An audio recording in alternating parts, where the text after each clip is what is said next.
हरे कृष्णा।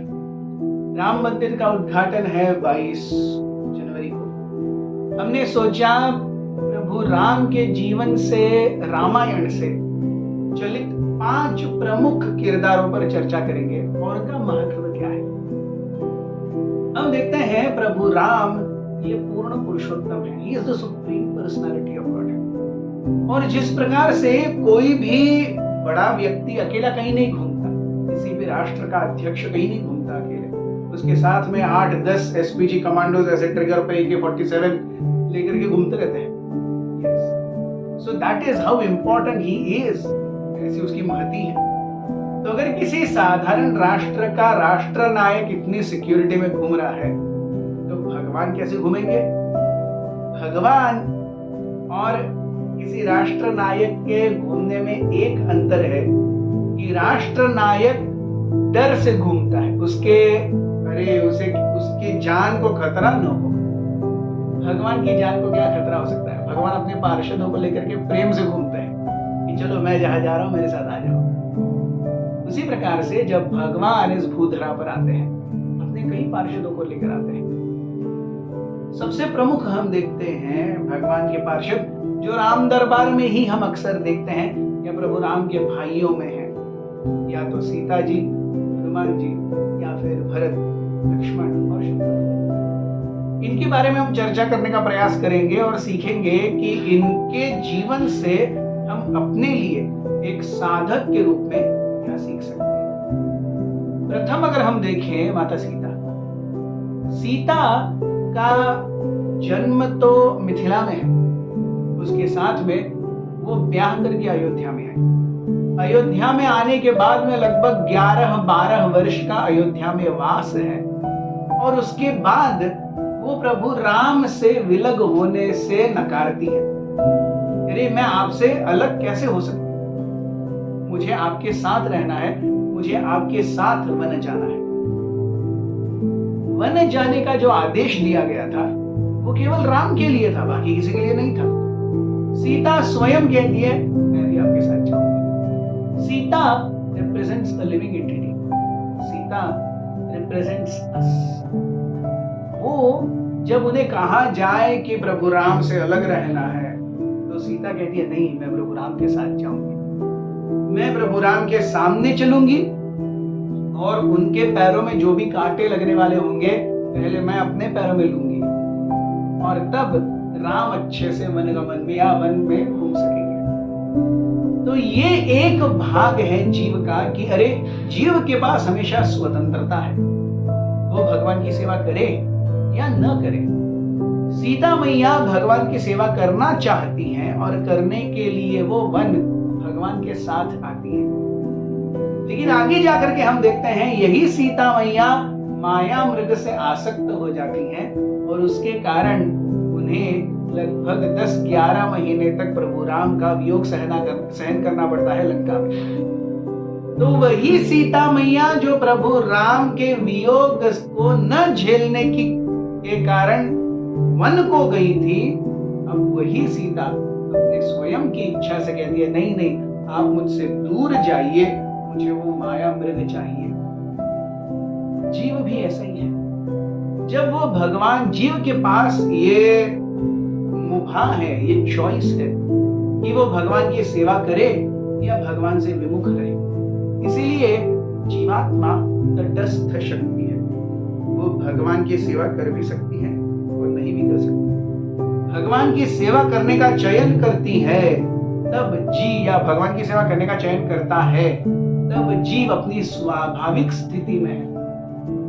जैसे सीता मैया प्रभु राम के साथ स्वाभाविक स्थिति में है। और जब जीव भगवान से विमुख होने का प्रयास करता है, जैसे माता सीता राम को कहती है कि आप जा करके माया मृग को लेके आइए, मैं यहाँ पे अकेली ठीक हूं, तब वह रावण रूपी माया के चंगुल में फंस जाती है और उसके पास रहती है, और प्रभु को, भगवान को स्वयं आना पड़ता है जीव को माया के चंगुल से छुड़ाने के लिए। तो इसीलिए Sita represents the living entity, Sita represents us, जो या इधर भी हो सकती है उधर भी हो सकती है। जीव भगवान की सेवा करने का निर्धार कर सकता है या उनसे विमुख भी होता है, जो हम अपने जीवन में भी अक्सर देखते हैं। इसके ठीक ऑपोजिट है लक्ष्मण। लक्ष्मण यानी वाल्मीकि जी लक्ष्मण के बारे में कहते हैं रामायण में, लक्ष्मणो लक्ष्मी संपन्न वही प्राण एवापरः। लक्ष्मण जो है वो लक्ष्मी से संपन्न है। अब आजकल के मायने में देखा जाए तो लक्ष्मी यानी ऐश्वर्य, ऐश्वर्य यानी कोई तो पोस्ट या तो फिर पैसा, ऐश्वर्य, इस प्रकार से। अब लक्ष्मण तो अपने पूरे जिंदगी भर कभी भी कोई राजा नहीं बने, तो काहे की ऐश्वर्य है लक्ष्मण के पास? लक्ष्मण के पास भगवान की सेवा का ऐश्वर्य है। भगवान लक्ष्मण जो लक्ष्मी संपन्न है, वो किस लक्ष्मी से संपन्न है? वो श्री राम की सेवा रूपी लक्ष्मी से संपन्न है। और वो कभी भी प्रभु राम से वियोगित नहीं होते। जैसे वो हमेशा कहते हैं, अरे ठीक है चलो, अगर राम को बोला है वनवास जाने के लिए, मैं भी जाऊंगा वनवास, मुझे बोलने की जरूरत नहीं है, मैं अपने आप जाऊंगा। यहां तक कि उसी माया मृग के प्रसंग में भी हम देखेंगे, लक्ष्मण कहते हैं सीता मैया से, अरे मैया आप क्यों व्यथित हो रहे हो? 84 लाख योनियां मैंने बनाई हैं, और ये 84 लाख योनियों में से नहीं है, ये 84 लाख प्लस 1 है। सीता कहती है जो कुछ भी हो मुझे ये चाहिए। तो गुरु या लक्ष्मण ये गुरु तत्व का प्रतिनिधित्व करते हैं। ये हमेशा जीव को रावण रूपी माया से बचाने का कार्य करते हैं। लेकिन जब जीव स्वयं कहे, अरे नहीं नहीं नहीं, मुझे आप नहीं चाहिए, मैं माया के साथ ठीक हूं या मैं अपने आप ठीक हूं, तो माया तुरंत आएगी। तो जीव या सीता यहां पर प्रभु राम का साथ छोड़ती है और लक्ष्मण रूपी गुरु को भी छोड़ती है। फिर भी लक्ष्मण कहते हैं यहां से बहुत दूर मत जाना। अर्थात हम अपने आध्यात्मिक अस्तित्व को भूल करके जब इस माया सुख के पीछे पड़ते हैं, तो भगवान और उनके पार्षद आकर के हमसे कहते हैं, अरे जा रहे हो लेकिन ज्यादा दूर मत जाना, वापस आ जाना।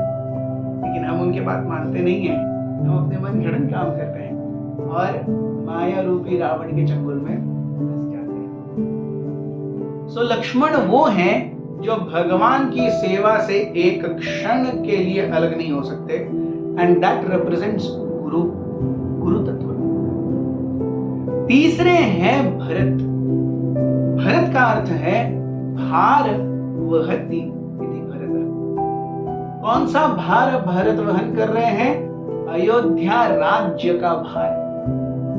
भरत को राज्य नहीं चाहिए था, भरत को इसकी भनक तक नहीं थी।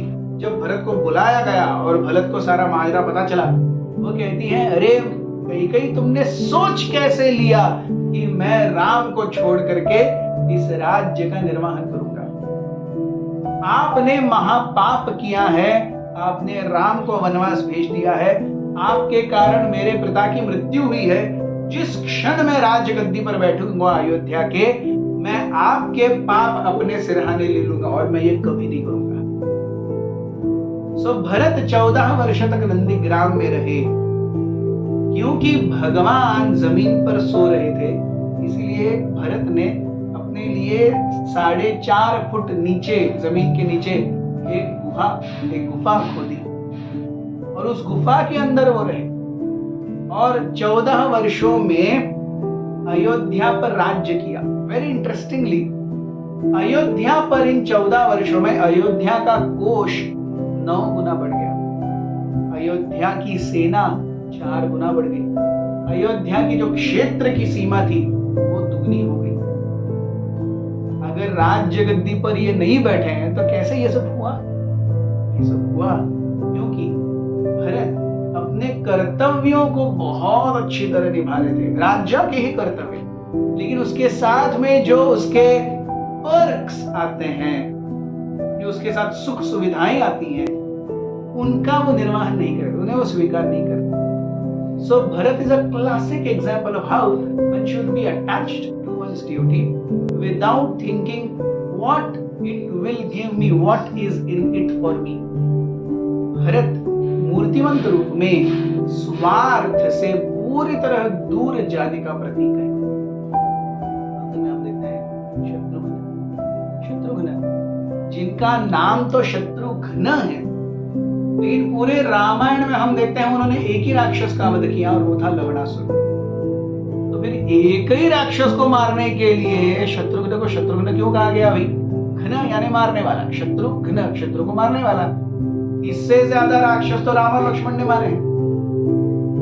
तो आचार्य गण बताते हैं कि जीव के लिए भगवान की सेवा या उनके भक्तों की सेवा, ये भी एक द्वंद्व होता है। किसकी इच्छा नहीं है राम की सेवा करने की? हर किसी की इच्छा है राम की सेवा करने की।